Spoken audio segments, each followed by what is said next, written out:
right, good afternoon, everyone. Welcome. Thank you for being here. It's great to see all of you. Welcome to the Columbus Metropolitan Club. CMC connects people and ideas through community conversation just like this one. So welcome and thank you for being here. I'm Carrie Schmidt, Managing Partner of Plentiful Philanthropy. I'm also proud to serve on the CMC Board of Trustees, and I'm so happy to see you all here today. Welcome to the first ever Jane Scott Legacy and Civic Engagement Forum, celebrating community leaders.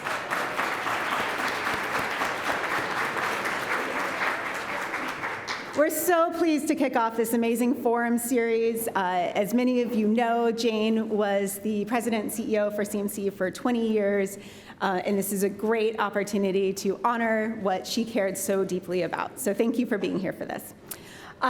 Jane, will you please stand and be recognized? Where are you? Awesome. Happy to see you. All right, we also have another congratulations in order. We'd like to recognize our very own CEO and president of CMC, Sophia Fifner, who just last night was named one of Central Ohio's most influential women of color by Mahogany Magazine. Here's the proof.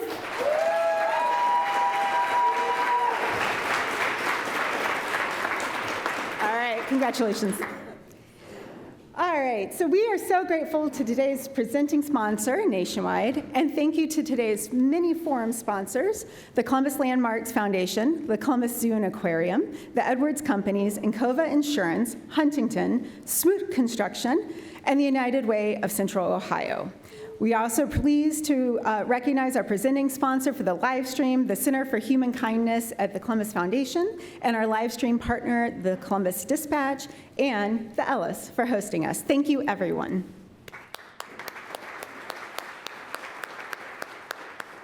All right, down to business. We have a lot to talk about today. How about this one? If the Columbus Way were a river, its source just might be the Columbus Partnership. Discuss.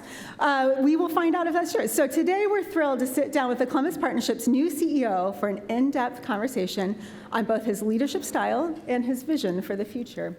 And to introduce our panelists, please welcome Chad Jester, our representing today's sponsor, Nationwide. All yours. So this is an easy panel introduction today. We have two individuals as opposed to five usually, I think, Sophia. So Sophia, congratulations on the recognition. If you ask Sophia, which we all should, Sophia, what do you attribute your success to? It's probably your time spent at Nationwide when you were an employee there, right? Absolutely, yes. Do you want to build upon that or just that was it? I will share sincerely, I worked underneath Chad and Nathan Weimer, and Nationwide really was an exceptional experience. I led their political programs, so no surprise, my interest in the Columbus Metropolitan Club, hosting conversations just like this are really important. You ever want a lapel pin? We have plenty. I mean, I'll take them. I'm here for the lapel pins. Thank you. That was more than what I expected. Thank you for sharing. Jason, we're not turning on your microphone yet, so just give it a second. Sorry.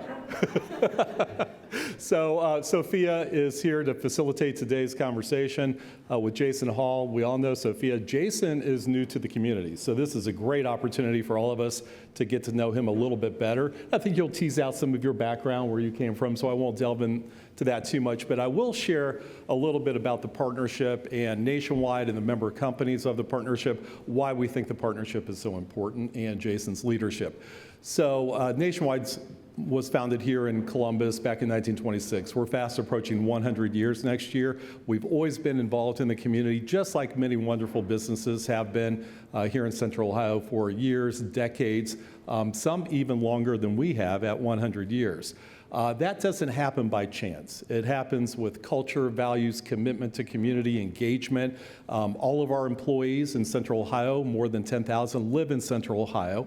It's about half of our workforce.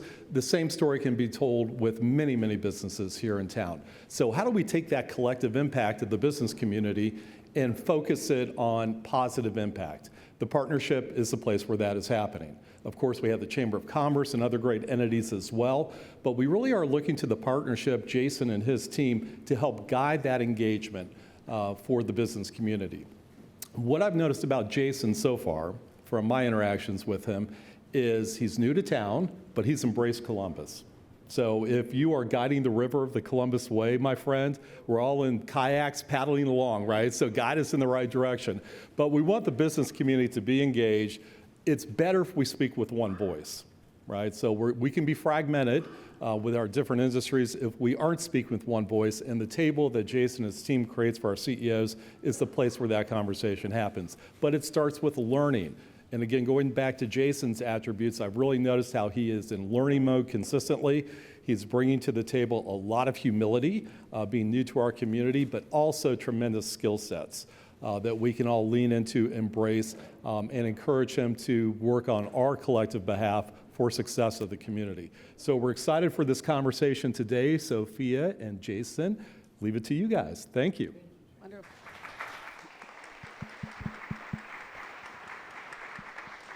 So I am so excited that you're here today. Thank you so much for joining us for a conversation. I know that many people haven't gotten to know you very well, and so we're so excited that you're here to tell your story. Appreciate it. Well, hopefully the mic's working now. Well, thank you for having me. I was reflecting earlier. It was like a few weeks ago. I was like, what is CMC? And I'm sitting in the audience, learning and taking it all in. So it does seem a bit surreal in this moment to be here together and to have this conversation, but very much looking forward to it. So thank you. Yeah, absolutely. So, typically at CMC, we dive into topics or issues that are of critical importance. We want to dive into what the current state of housing is, or how do we solve the housing crisis? What's the state of transportation? But today, we really wanted to spend some time diving into leadership and what makes a leader. I'm really curious to learn about your background and your history. So my first question is exactly that. You grew up across the river from St. Louis, and you were the first in your family to graduate from high school, and not long after that, you were clerking for a federal appellate judge. So what fueled that acceleration, and what moments most shaped the leader that you are now? I appreciate it. Well, I'm going to pull a lawyer right out of the box with a pivot, which is one of the most important things in leadership style. Is it's all about people and relationships. And so before I answer that, I do want to say, a genuine thank you to all of you being here. It is special, particularly at this moment in this country, that we can come together in common purpose and invest your time to have genuine civic dialogue. It's what made the greatest country on earth, and we need to get back to those principles as we move forward. Secondly, I would not be here without the people that brought me here, and I do want to give a special shout out to the first call I ever had, which was Cindy Hilsheimer, who is an incredible gift to this community, an incredible advocate for this community, and I'm thankful for her opening up the dialogue that led to this incredible opportunity. And nationwide in Huntington, Steve Steinhauer and Kurt Walker co-chairing that search that brought me here. And finally, the best civic team in the country, many of whom are here from the Columbus Partnership. I get to work on their behalf and champion the work that they do every day. That's my leadership style. Find a lot smarter people and put them around you and make great things happen. So that's where we're going to get. But I think when sort of going back to the core of your question, I think on history, nothing defines me more than overcoming the barriers that you talked about.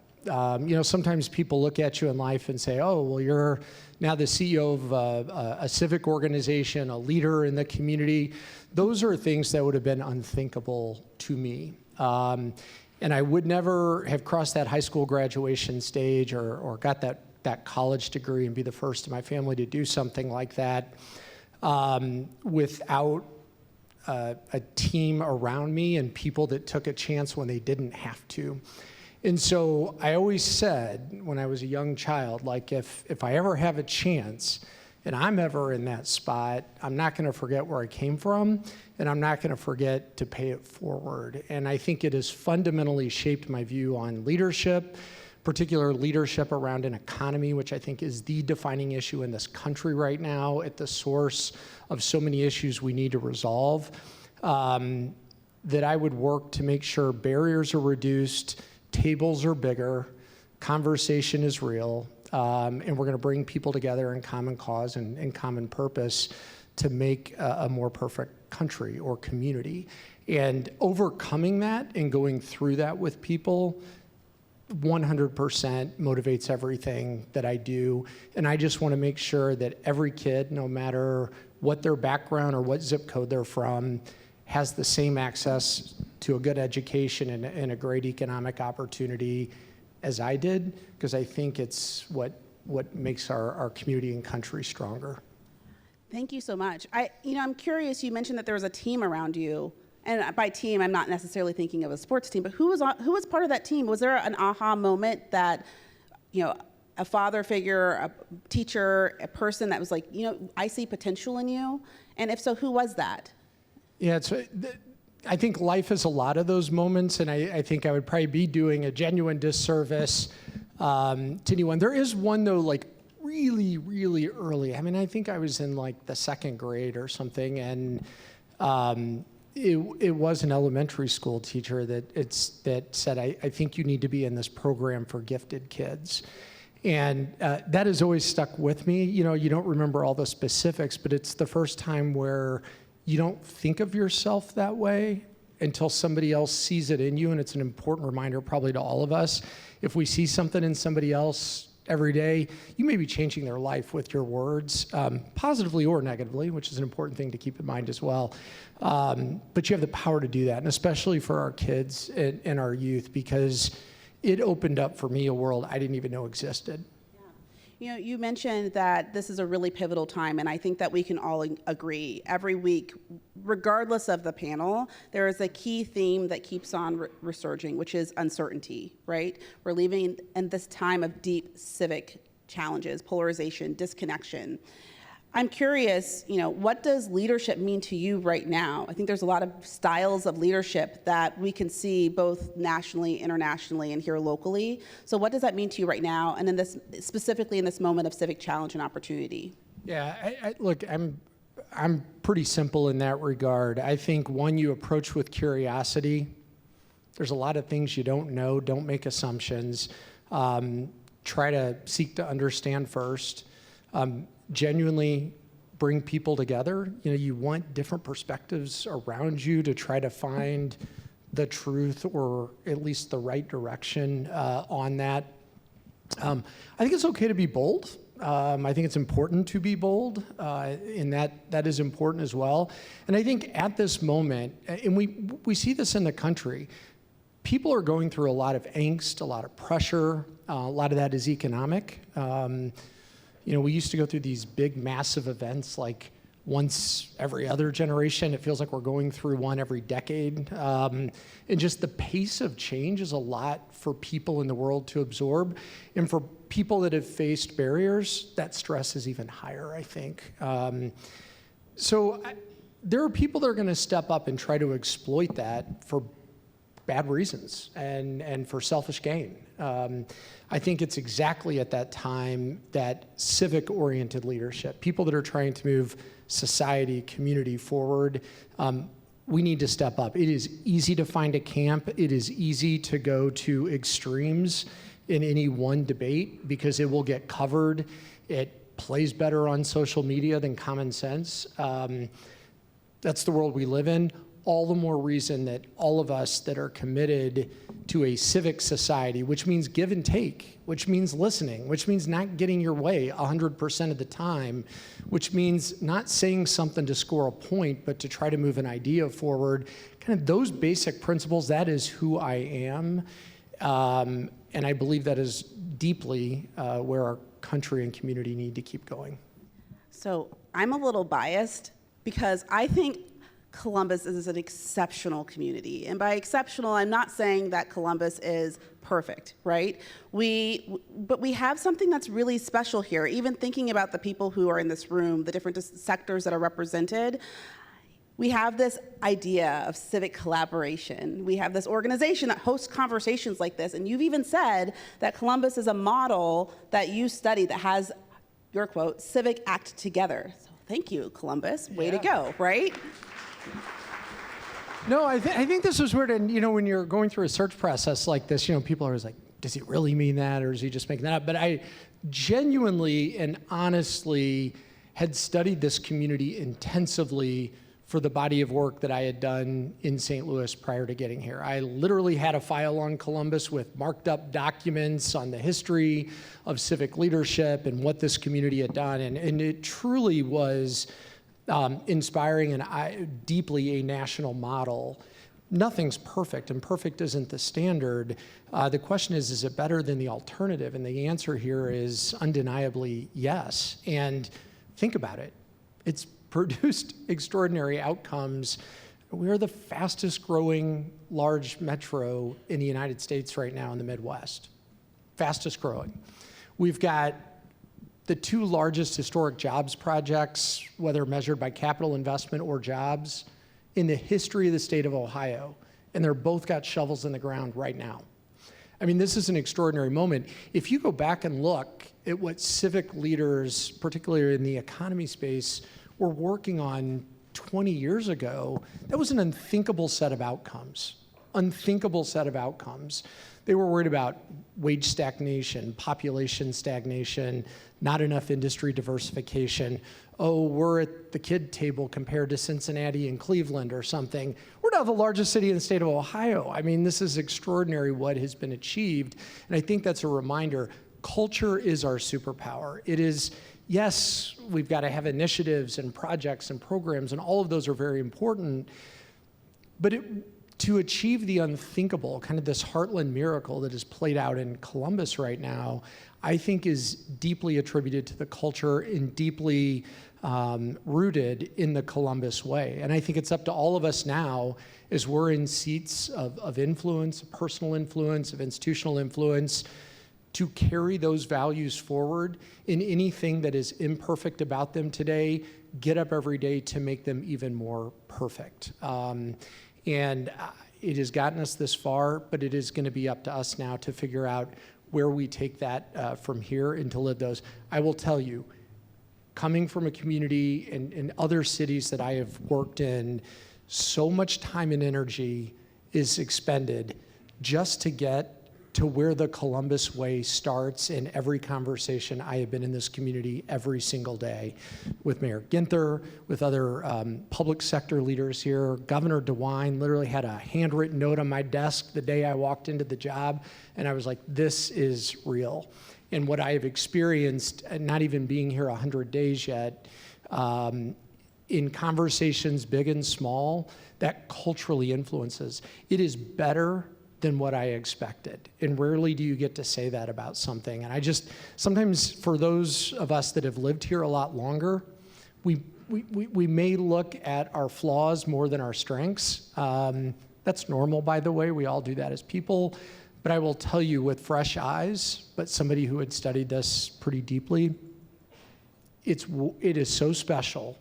And I am going to vigorously defend that as a set of civic values and culture going forward, and hopefully work with each one of you to make that even more impactful as we move forward. I love that you shared the Columbus way, because one of the great opportunities that a lot of our members get to hear about is just different perspectives on how we feel Columbus is advancing. And I think that there are many people who love the Columbus way. I think that any opportunity where you can have multiple voices at the table is a positive one. But there are many people in our community who feel like the Columbus way isn't working for them. So to that, I'm really curious to know if there are areas of improvement, because we're not perfect. We're awesome. We're not perfect. What are the areas of opportunity that you might focus on to make sure that all voices are heard and all people have an opportunity to move forward? Yeah, it's a great, and again, I think that gets to this, something may be good, that doesn't mean it can't be even better or more effective. And it gets back, I think, full circle to my leadership style. Start from listening. How do we keep building more inclusive tables, more inclusive approaches? I love working in coalition. It is just how my brain works. When there's a problem coming up, who do we need to call? And I will often be drawing on these conversations that we've all had, and you certainly have my commitment from the day I started and until the last day I sit in this chair, that's going to be the way I think, the way I want to act. I expect pressure and partnership. If you find an opportunity to say, hey, you missed this or you had a blind spot there, tell me.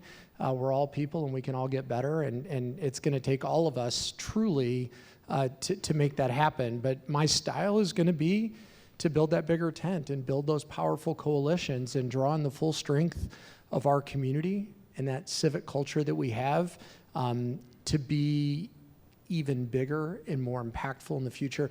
I think this country is looking for models right now. Models of leadership. And people, I mean, coming off of the pandemic, the whole pecking order of cities is getting reestablished. People are looking for solutions. They are tired, I believe, of energy or exploitation of a stressful situation. I think as Columbus, based on where we are, the level of organization we have, and the cultural commitment to civic values, in a deeply, deeply committed group of CEOs in this community that think beyond the borders of their business, that is unbelievable at a time when so many cities are dealing with the fact that CEOs are pulling back because it's tough in the public arena right now. And that our CEOs continue to hold those values and live those values every day is unbelievably extraordinary. So let's do it. When all the noise happens, there is going to be a new normal that settles. And I think we have the opportunity to define what that means for the country, what inclusion and action looks like for the country, what an opportunity economy that's working to reduce barriers while creating more and more opportunities, what that looks like in this country. If we get that right, sky's the limit. I mean, this is the it city in the country. There's an incredible amount of, like, the best word that I can describe is honestly fear. You know, we had a nonprofit forum here, and I feel like people were sincerely tearing up. There's a lot of concern. And my worry is that while we might have 20 leaders from the business community who see that fear, who see the opportunity, who see the uncertainty, are ready to rise to it, I'm worried about the others who are not listening or who are completely disengaged. So my question is really about storytelling. Mm-hmm. You, I believe it said STL Made, right? You know, you led this campaign for a more complete story of a city. And so I'm curious, how important is storytelling to regional identity and economic growth, how you can bring all those people together? Yeah, it's a great question. A lot of passion on this subject. So like a lot of cities, right, we've got to define what is our brand, but what do we aspire to be? How do we communicate that? How do we bring people in that story? How do we celebrate what we are as part of that story? Those are critical questions to answer. And I think so often in the realm of civic leadership, economic development, we tell these sort of dry stories of numbers, you know, like we created 10,000 jobs or something. Very important to do, but it's not the kind of thing that really is motivational, that creates a higher purpose, I think, that brings people together. I think people relate to people, and people relate to stories, particularly stories of people that they can relate to. And I think there is a lot of room for opportunity for us to do that. I believe good civic leadership and good economic development is actually movement-oriented. I think it needs to be a cause, not just numbers on a page or statistics of where we rank. I just don't know that it is aspirational enough. I don't know that it's inspirational enough. And if I'm a 22-year-old trying to figure out where to start my life, I'm not sure that's probably going to connect with me. And so I think we need to get back into that. And I look forward to all of us working together in the days ahead to figure out what that unifying story is, how we tell not just a story of grass tops, but grassroots, and bring in the unexpected and be louder and prouder that truly represents all of us. And I look forward to that kind of work because I think we have got an amazing story to tell. I think we need to bring it to life in a much more powerful way. That sounds very exciting. And also, because I'm sure everyone in this room are also civic nerds. Yeah. I've been reading a lot about social justice movements and social movements across the last 100 years. And as a millennial, it was really reassuring to see how many movements were also connected to economics, jobs, workforce development, et cetera. But through that study, what I also realized was how important representation is, and how powerful it is to have visible representation in leadership roles and in movements. So my question is, we're in this moment where identity, where visibility, where civic trust is really being tested. Histories are being erased, rights are being contested, and symbols are being really scrutinized right now.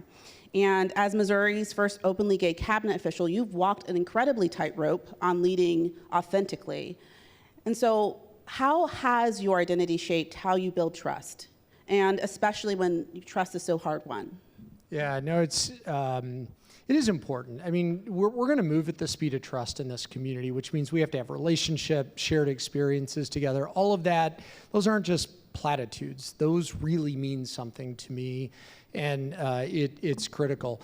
I probably had no choice but to lead authentically. I was a little bit of a late bloomer. I came out at 27 in the middle of my judicial clerkship when there was it was sort of the first battlegrounds for banning same-sex marriage at the ballot box and in constitutions across the country. So nothing like being a brand new lawyer, you're like, I'm gonna go take the world and make it a more just place. And it's like, and your rights are on trial now. And so it was actually a woman from Akron, who I'm still very dear friends with today, who signed me up as a volunteer. She's from here, married somebody from St. Louis, and they now live there. But she was the most powerful political fundraiser in the state of Missouri, and she had invited me in basically to go raise money and be the new young fresh face or whatever. As Missouri was the first state in the country to fight a same-sex marriage ban at the ballot box. So I got involved with that campaign and met a ton of people, including another woman who had just moved to St. Louis from New York, who was a big journalist, and ended up covering the story. And by long story short, I came out of the closet by way of the cover of the St. Louis Post-Dispatch, and that's how my parents found out. So I didn't really have much choice in the matter. It was water cooler talk at that point. I mean, literally, it's you wouldn't think of it today, but it was like the third most emailed story like for 10 days running, and I was like, wow, okay.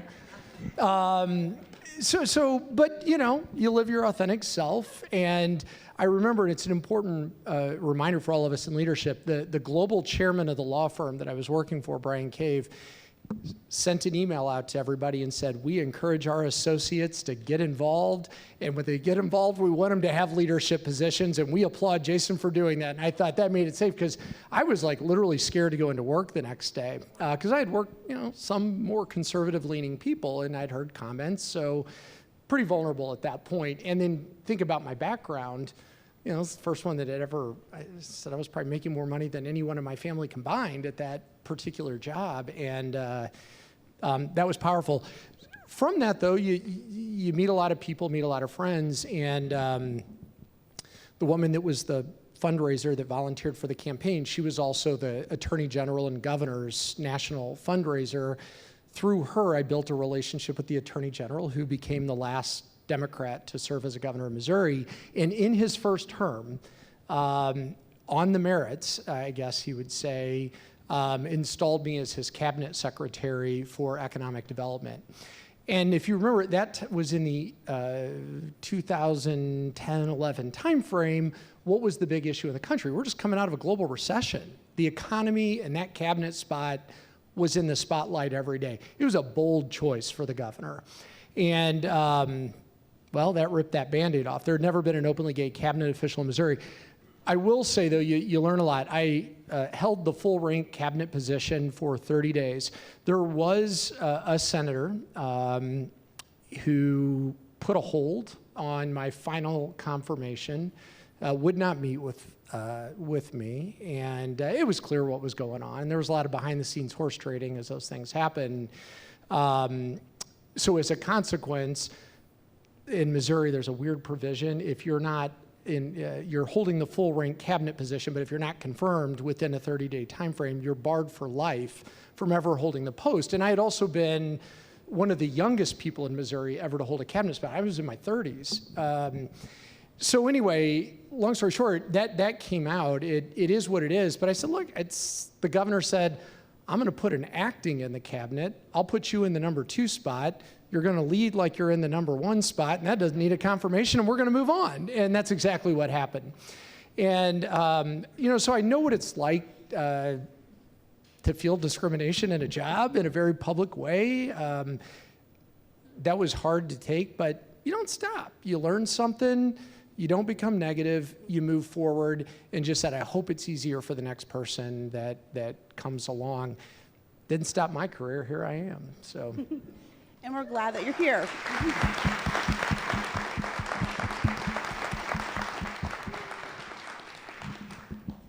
Thank you. Thank you for sharing that. I didn't have the full backstory, so thank you so much.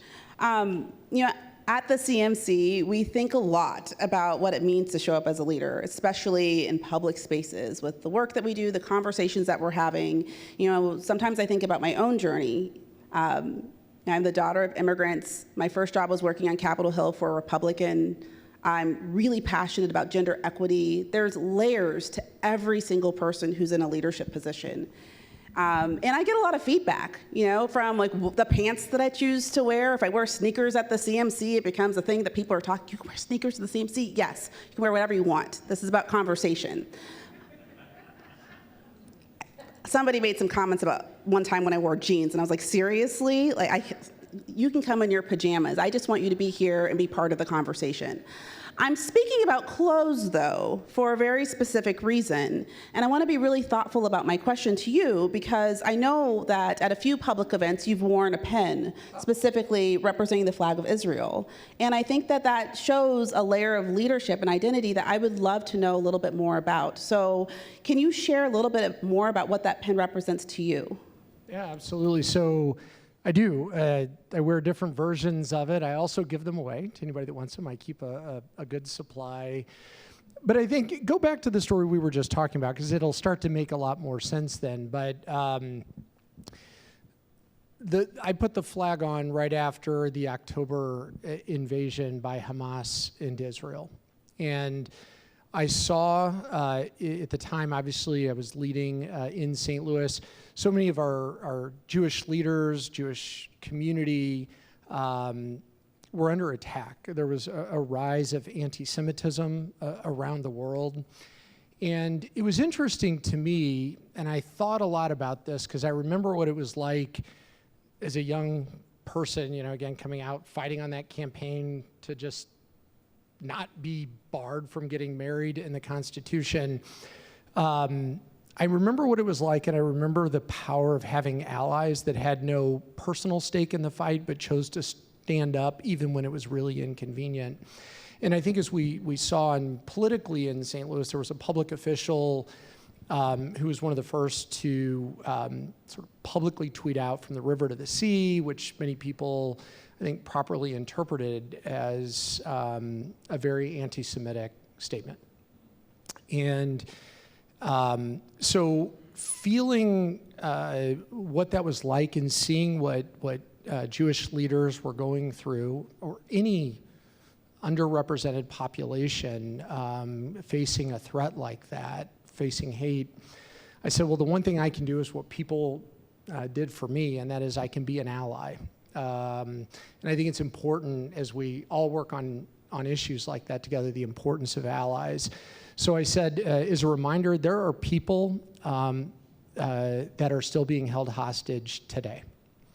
And I said, I will wear this flag as a visible sign of my allyship until the last hostage comes home. Thank you.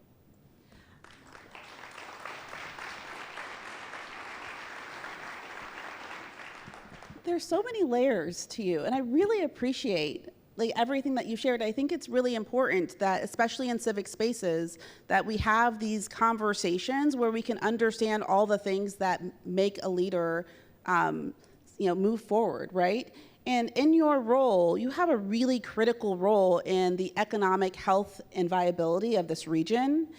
And part of that, as you touched on, is building coalitions. So I'd love for you to expand on, like, how have you built coalitions in the past, and what are you looking forward to? Specifically, I'm thinking, the public and private sectors. Like, how are you looking to build those coalitions, and what have you done in the past? Yeah, no, I appreciate it. It's a big part of just the way I think. I love when people can come together and everybody's got unique and diverse perspectives to work together to solve a problem. And I've always said, gosh, if you can just put the credit issue to the side, a lot more gets done. And I fully believe that. And I'm committed to that as a way of working. Some that I think about, you shared, personal identity around being from an immigrant family. One of the things in my prior work in St. Louis is complete opposite of Columbus. There hadn't been a population gain in the city of St. Louis in 70 years. And so we needed strategies as a civic leadership community there to grow our population. Well, one of the short-term levers you have is immigrants and refugees and becoming one of the most welcoming cities as a way to enhance your vibrancy and grow your population. It was very unexpected in our community that the CEO of the business community was probably at more press conferences, events, or church basements showing up every single time with the immigrant and refugee community. That was a very unexpected. St. Louis, like a lot of cities in our country, but particularly in the Midwest and particularly that were part of the Great Migration, had a unique and specific history around race. And for whatever reason, I had seen in my lifetime, and as somebody that was in Ferguson after Michael Brown was killed and forever shaped also how I view the world, we as a community, I had felt, had repeated time and time again issues of exclusion around civic tables, particularly around race. And again, I always say, if you're in the chair, I'm not going to repeat that. Now, it doesn't mean you're going to be perfect, but it does mean you show up with the right intention. And when I think of bodies of work, I'll give you one very specific example. In my prior work, a project we had worked on, the largest headquarters project in the history of the city of St. Louis, a federal installation, a $2 billion headquarters project. So it's a very big project. And it was going to be located in one of the most racially segregated parts of the city that in human terms represent the disparities that we often talk about in very general terms. These are real people, it's their neighborhood, and you cannot drop $2 billion into a neighborhood and expect that it's not going to change. But what you can do is build a table so that the change is not truly imposed on a community, but literally can shape what that is and learn how they can benefit. As I always said, you want to make sure that a child today is looking at that, not as yet another barrier in their life, but as a source of hope and opportunity. And that was really the goal and the intention. And for whatever reason in a region, when we would have a big convening, a day one moment, this federal installation was coming in, where do we go from here? How do we organize civically? What's the agenda looks like? And who gets to shape it? And there, for whatever reason, time and time again, we have one HBCU in the entire St. Louis metropolitan region every single time left off the table on day one. And so we're not going to do that. And we're going to build a different kind of coalition here, and particularly given the dynamics of this particular project, which was big, huge, in an emerging technology sector. And it's a reminder for me, we had the courage to have hard conversations, to have give and take. I learned a lot about language, choice, and meeting people where they're at. But when you fast forward today, what people wouldn't have expected is that HBCU, which again, almost never on the table on day one, they are the only national education provider from the HBCU community in the country in this emerging technology sector, now part of the national solution in closing the gap, particularly for Black Americans in the technology sector. And I'm so proud to see the way the university has flourished under that. And then we went further, partnering with industries that weren't even companies, that weren't even headquartered in St. Louis, to build a national HBCU exposure program so that kids from HBCUs across the country could get an early look and an early foot in the door at the opportunities we were creating in this new technology sector. And it's a powerful source today. And when I already start to see the impact of that, it was everything I would have hoped for. And we want to do that here, and we want to do that even more boldly.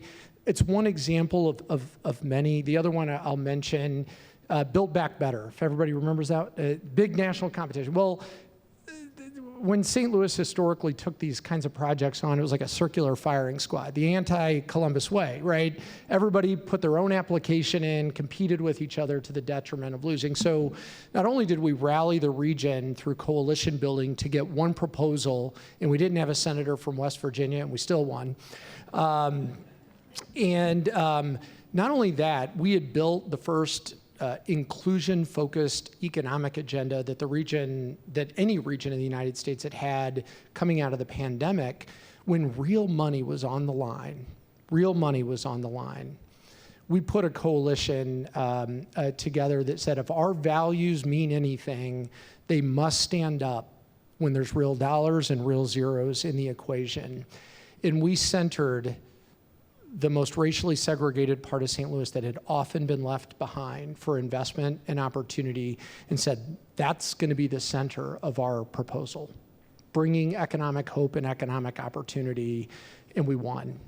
And today there is hope literally coming out from the ground in the manufacturing sector and building a new anchor institution, not onto the community, but literally with community. And that's another one that would have been, you got to do some arm wringing behind the scenes, obviously, to get to the right outcome sometimes. But that's the way I like to think. It's the way I like to work.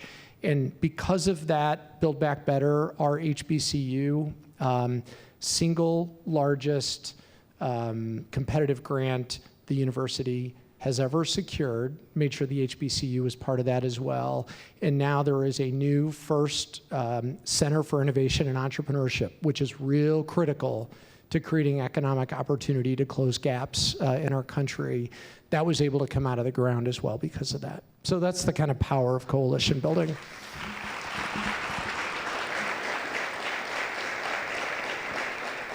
All right, you know the traditions here. It's our great tradition at the CMC to have community conversation in the form of questions. So for those who are tuning in online, please feel free to type your questions into the chat.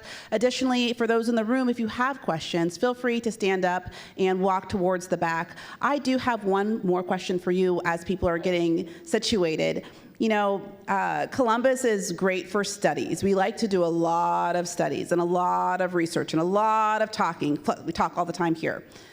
But what we also want is action. We want results. We want things to move forward. And I'm curious, how have you helped communities, and how do you plan to help Columbus not just collaborate, not just gather around to have conversations, which are critical, but then to also take action?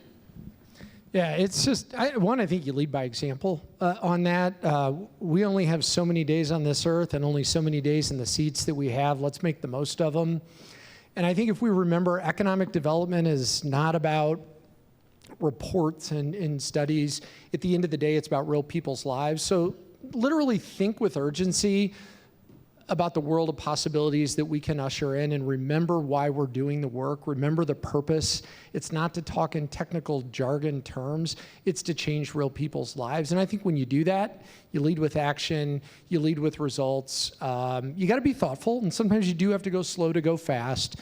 But I'm way too high energy to sit around and do studies. We can do that at other times, but I think you learn by doing. And I think we do need to create a risk-taking civic culture where we give ourselves the grace and we give ourselves the opportunity to make mistakes. That's okay. We don't have to be perfect. We will learn something from that, and then we can go further, faster, and with more impact. So there's too much on the line. The opportunity we have in this city and in this metropolitan region to define the next city. This moment, people sacrificed for decades to give us. It is a set of outcomes that would have been unthinkable and unimaginable. As I would like to say, the dog caught the car. what are we going to do with it? And how are we going to show an economy that truly works for all, that solves real problems, and makes this city, which I think we're already a superstar city, a superstar region, how do we just really take it to that next level? And we are the city and metro in this country that everybody else is chasing and everybody else is continuing to point to as the model of what winning and how we define success and who's included in that success defines the next era of American society that we're entering into in the post-pandemic world. Thank you. Doug, feel free to kick us off. Sophia, thank you very much. Jason, thank you so much for joining us today. If you have questions for today's panelists, please do join us here at the microphone. We'll try to get to as many questions as we can. Great questions at CMC have two things in common. They take just a few seconds to ask. And what punctuation mark does a question end with? It ends with a question mark. Thank you so much from our repeat guests. I'll launch us off with this one. Carol Mary asks, Jason, would you talk about the top 2 or 3 priorities you're working on and what you think they might accomplish for Columbus and maybe why you're excited about them? Yeah, multiple tracks. One, give me a little grace. I'm still not even to day 100 yet, so a lot of learning, and so many of you have been generous on that. That is a priority. You only get good at this role and even more effective the deeper you go, the more nuance you understand, and the most perspectives that you can bring to the table. Secondly, we got a lot of things running down the pike. Week 1 was announcing Andrel. Week 2, a national football championship. Week 3, we're announcing our commitment and investments in the Columbus Promise to reduce barriers. It's just been nonstop. But I will say, trying to put together in my own mind while learning the framing of the right question that we need to answer in this community, and then figuring out how, where we are, we need to organize to make that happen. Historic levels of investments on the economy, historic levels of investments in reducing barriers. Things like Link Us, we're building a new airport, we're making big investments in the Columbus Promise.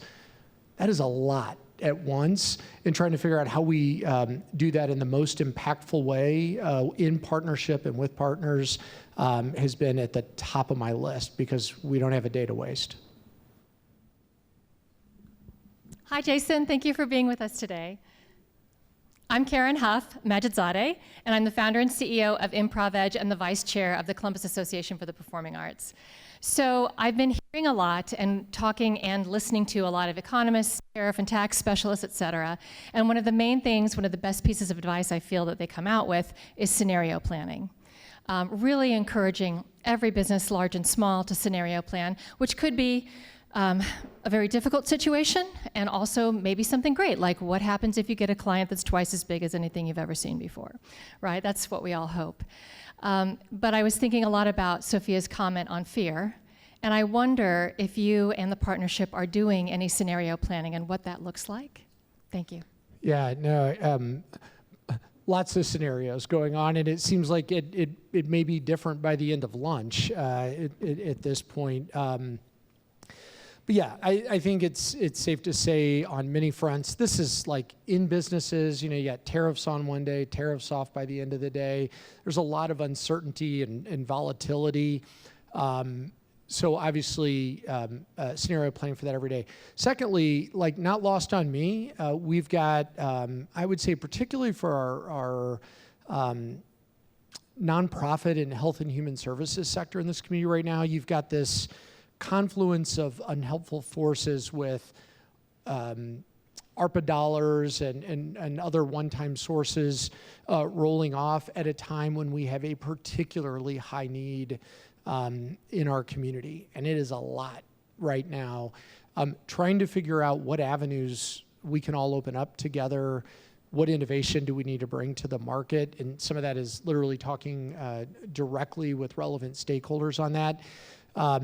It will be, all of those will be things that will test us as a community, will test the Columbus way as our set of values, but it is critical that we come together around those to find real solutions that are going to be really, really tough to figure out. So That's just to scratch the surface of a number of scenarios that we're all trying to think through right now. I do know this, growth generates more resources, and that is something we've got to continue to stay focused on because we need more corporate citizenship right now. We need more investment in our community right now, and ultimately more jobs, which really get to they're the best social program we have.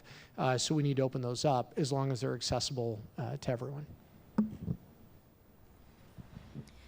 Yes, welcome, Jason, to Columbus. We are so delighted to have you here, and even more so after this conversation.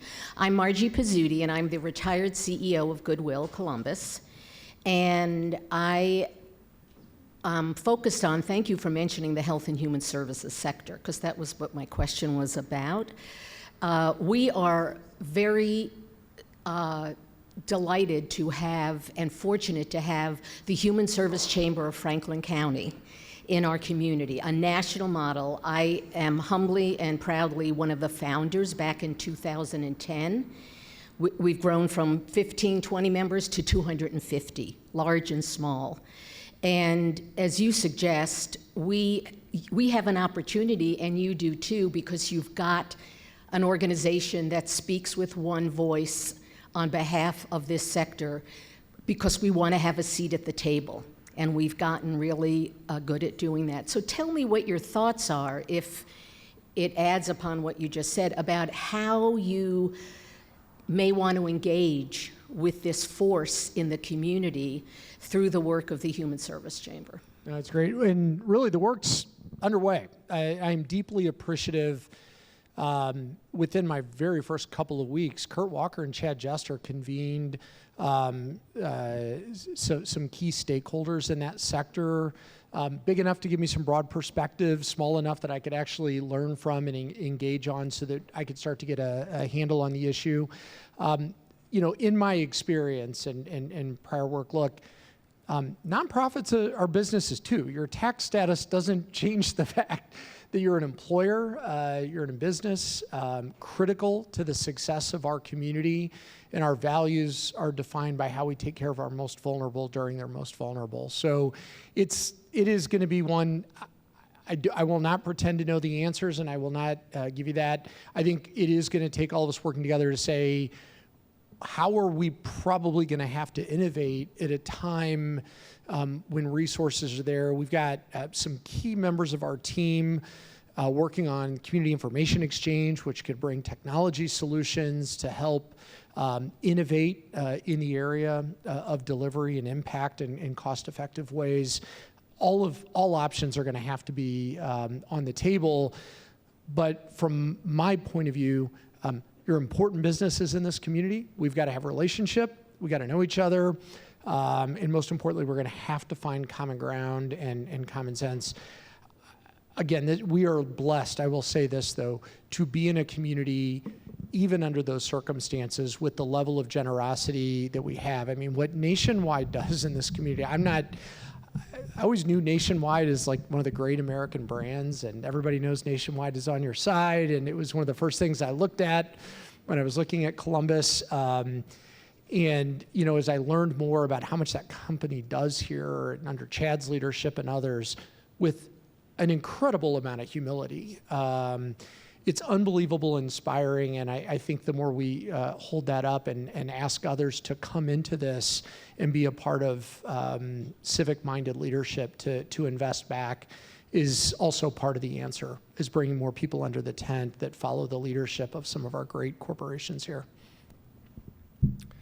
Thank you, Jason. We have about 2 minutes left for a final quick question. Thank you for your program today. 57 years ago, when I was being interviewed to come to Columbus, the longest interview that I had dealt with why Columbus was going to become the largest and leading city in the state of Ohio. Where do you see it going based on the interviews you've had and what you've learned over the next 50 years? Again, I think we have all of the ingredients building off prior success. We are at an historic inflection moment, and I deeply believe that right now. We're expected to add 1 million more people in our region in the next, the estimates range a bit, but let's say 15 years being kind of maybe the median. The largest job and largest capital investment project in the history of the state, both with shovels in the ground at the same time. Massive barrier-reducing investments in public transportation, housing. Mayor Ginther just announced $500 million in affordable housing, the largest public sector commitment to that challenge in the history of our city. That, if we can bring and harness that together to create an economy rooted in opportunity in the civic values that have got us to this point, we are going to be the city in this country that everyone's talking about and everyone is looking at as the positive pathway forward. It's not about competing with Cleveland and Cincinnati. I love those cities. I've got dear friends that lead in those cities. If we view that as the competition anymore, we are thinking way, way too small. What's London doing? What's Paris doing? What's Tokyo doing? That's the way we need to start thinking about ourselves here, because that is the opportunity before us. I would worry about missing this opportunity if we're not bold enough, make the changes we need, recognize what got us from A to B is probably not going to be the same exactly that gets us from B to C. There's going to be a lot of changes that are necessary, and that's good. But I mean, think about the position we're in. And I shared with our CEOs, just to underscore, when I was kind of coming up of age, and graduating from law school and everything, San Francisco was the city. It was the rock star city. Everybody's like, well, I'm going there, following opportunity. Like last month, they had to create the Partnership for San Francisco because they are so knee-deep in challenges right now. They're trying to figure out where they're at. I'm like, how beautiful to be in Columbus, where we're 25 years down that line. We're not missing a beat. We're only getting bigger. We're only getting bolder. We're only putting up more wins. We're only showing more courage. And they're back to where we were 25 years ago with a vacant downtown, how many tens of millions of vacant square feet, crime challenges, and literally looks like a Midwest city in the post-World War II era where people are fleeing the city. It is literally depopulating. If that doesn't capture the moment Columbus is in, and I think we all have to remember, suspend belief, because we think, well, those are the winners. They're always going to be the winners. No, that has changed. We're the winner now. And we've got the opportunity to take that even further. And that is why I took this role. That is why I came to Columbus. I came seeking opportunity. I think it's real, and that's where we're going to go. And if we get that right, we're going to get there.